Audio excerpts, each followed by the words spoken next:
Hi mga tamang tao, for today's video ay gagawa ako ng version ko ng turon.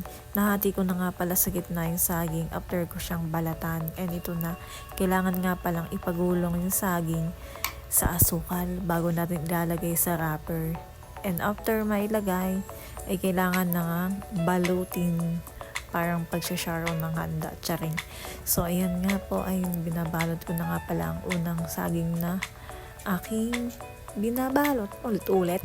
So, kailangan nga pala natin ng water para dumikit at para mas maganda ang pagbalot natin. So, yun, natapos ko na nga palang balutin yung isa. Then, next naman tayo.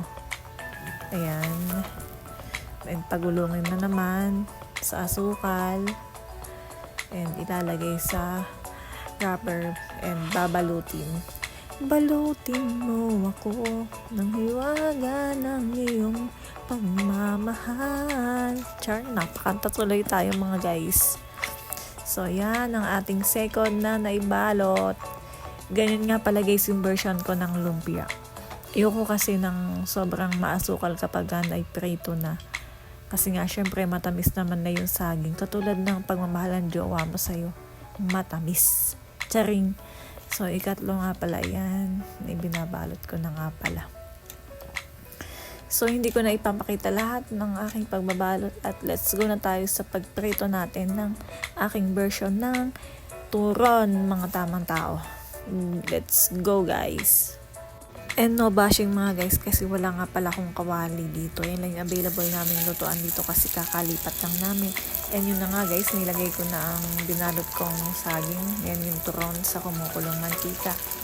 And yan yung aking version. Then hintay na lang tayo mga tamang tao. Thank you. So ayun nga, naamoy ko na yung amoy ng turon. Then nga lang pala akong magluluto. Yan. Hindi masyadong masukal yung wrapper.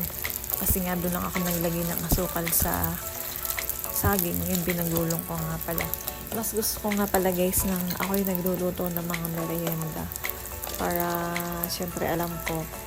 Basta yun. Kasi eto na nga mga guys. And hindi ko na ipapakita sa inyo yung lahat ng pagprito ko. And ipapakita ko na lang ay yung after. And eto na nga pala yung ating finished product. So luto na ang ating lumpia. My own version. Thank you guys.